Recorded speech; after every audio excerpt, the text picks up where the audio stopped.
Hello everybody, welcome to my YouTube channel, and today we are reviewing the Piscifun alijoz 400 1 year after ownership. So this one right here with the white braid, this is my original alijoz 400. I bought that back in 2023, and this is the new one I just bought recently. I haven't used it yet though, but there's some differences in them after 1 year. It seemed like Piscifun has done some upgrading on the new one compared to the old one when it first came out.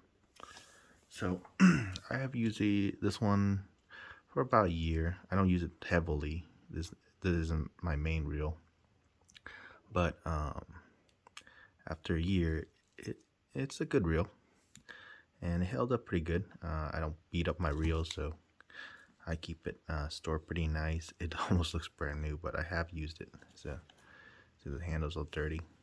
But I fish mostly with this reel from a boat.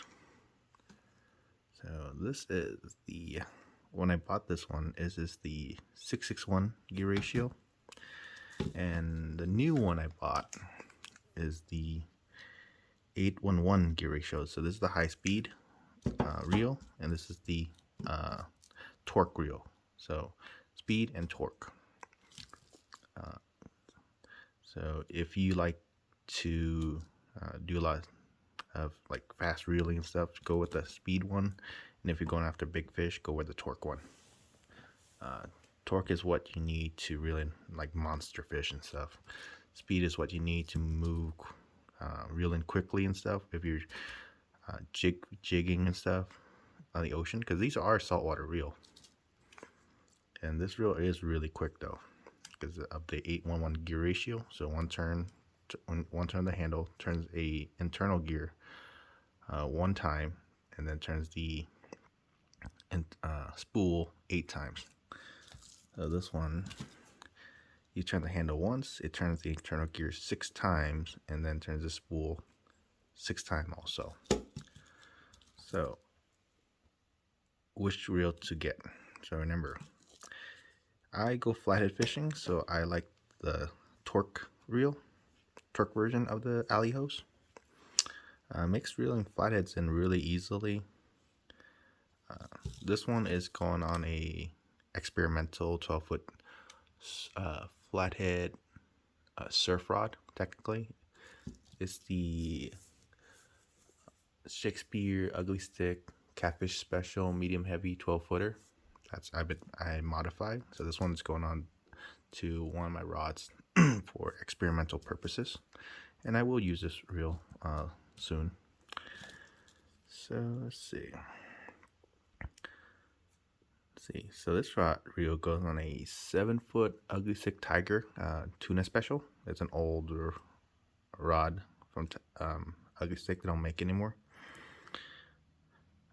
So there's some differences between these two. So the old one, the handle has better bearings, so it's much smoother. The new ones, it's not as smooth though. You can see it though. See, this one is not as smooth, so not as smooth. And this part right here, the frame, this is part of the upper frame. You can see this one is more blue, this one's a little darker, more like blackish. And thumb trigger, the old one has a sheen on it, a shiny plastic, and this one has a dull plastic.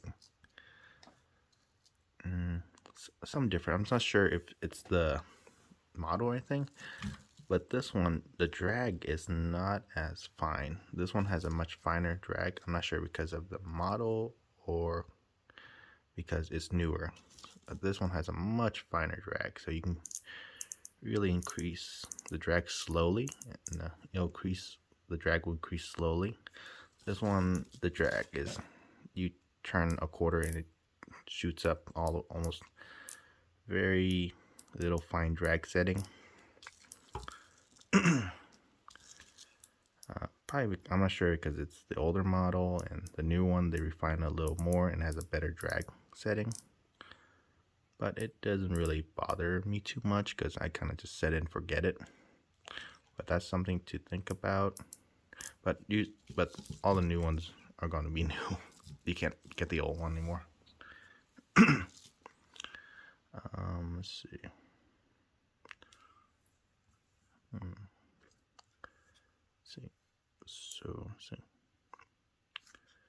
So everything's still pretty much the same. It has the same clicker, good sounding clicker.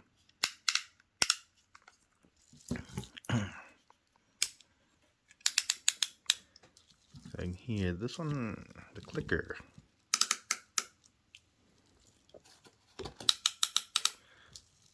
This one has a little better sounding click in this one. I'm not sure because it's kind of worn a little bit because they do wear the clicker do wear out and they produce a different sound. So these reels are produced in the same factory as the Daiwa Alexa, but remember these are a third the price of a Daiwa Alexa. These are only like $120 retail. If you get them from Piscifun and stuff and use the code Jason20, you get a 20% discount on them. So out the door, you're roughly looking at $120, give or take a couple bucks based on your state's tax.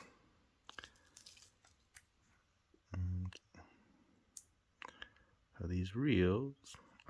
So one thing is, I'll see a lot of people complain about Piscifun reels breaking and stuff. I'm like, these are $120 reels. They're gonna act like $120 reels.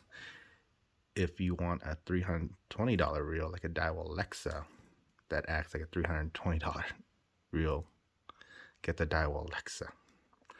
So the reason why I see people complain, oh, these are breaking. I'm like, well, the problem is you have the drag tightened all the way down on these reels. You really don't need that much drag. Even if you're fighting a big fish, you don't really need that much drag. So these, I'm only sending about roughly 8 to 12 pounds of drag. The drag on a reel is like the transmission on a car. Put that as an analogy. You're not going to drive your car at maximum RPM, and if you drive that, like do that all the time, it's going to wear down your car. Same with these. If you just put them at max drag all the time, it's going to compress the drag, and you hook up on the fish, the drag can lock up. If you just keep them compressed all the time, the drags need to breathe. So if you're not using these for a long period of time, turn the drag all the way back, like release the drag so they can breathe and decompress. Excuse me. So that's how you keep your reels in good shape. Excuse me. Drink water real quick.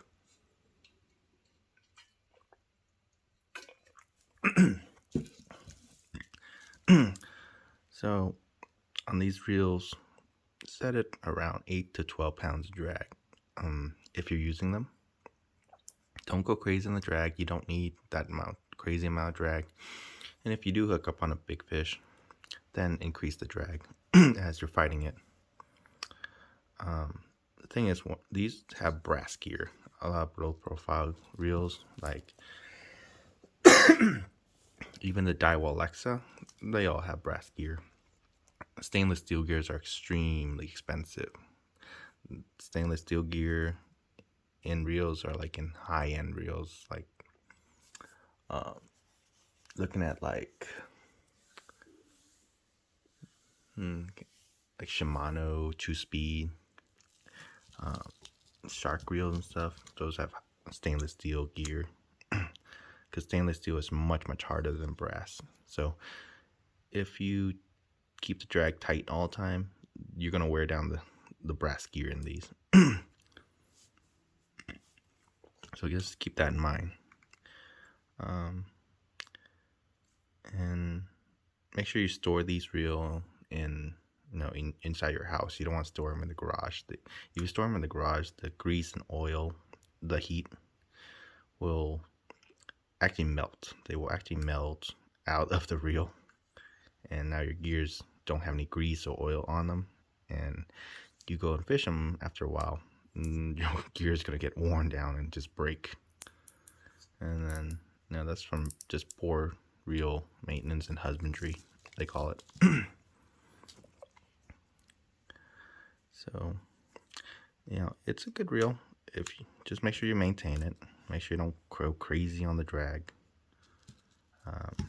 Keep your reels like inside your house, store them inside the house, and these will be wonderful reels. And on here I have 80-pound braid. You can actually go up even heavier braid. The heaviest I heard people use was 120-pound braid, but you definitely want to use 8-strand braid. Don't go any less than that. If you go to 4-strand braid, it's going to get really abrasive. 4-strand braid tends to be really abrasive. And these new ones, this thing here, the level one tends to be a little looser, but that's okay. This one's a little stiffer. That's what I noticed. When you set, that's interesting. The magnetic braking system on these, go to 10. Set up to 10, and then test them out first. So if you're casting lures and bait and stuff, once you go, because these I believe have 20 clicks, set them at 10 clicks, and then cast it and see if you need to decrease or increase the magnetic braking. I think I have this one. This one's about roughly a 4, I think. Yeah, I have it at 4, so I turned up to 10 and then back it off to 4. That's where I find my sweet spot is. So they have a tension. So what you do is you release the thumb press, and you put your whatever lure you have on or whatever setup rig you have, and just let it drop down, and then slowly increase the tension knob. So make sure it slows down quite, just like slowly, and then you cast it out and see how it feels, and you fidget with the magnetic braking. So that's usually how you set up the low profile reels.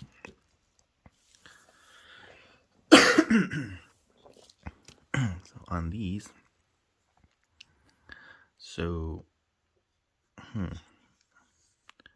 these definitely are made what they're intended for. So this one, 811 gear ratios. These are saltwater reels, so you can use them for surf casting also, but if you're using for surf casting, I'll go with a lighter braid unless you're going to have to tarpon or something, then go heavier. But usually with surf fishing, you're going after like small size fish, even up to like 50-pound drums and stuff, go with like 30 to 50-pound braid. And if you're going anything bigger than that, go 80-pound plus. I think max out 120-pound braid is probably the heaviest it can really handle and still cast smoothly. I was gonna say, not sure. So these, so I got quite a few flat hits on these already. These have been pretty good reels.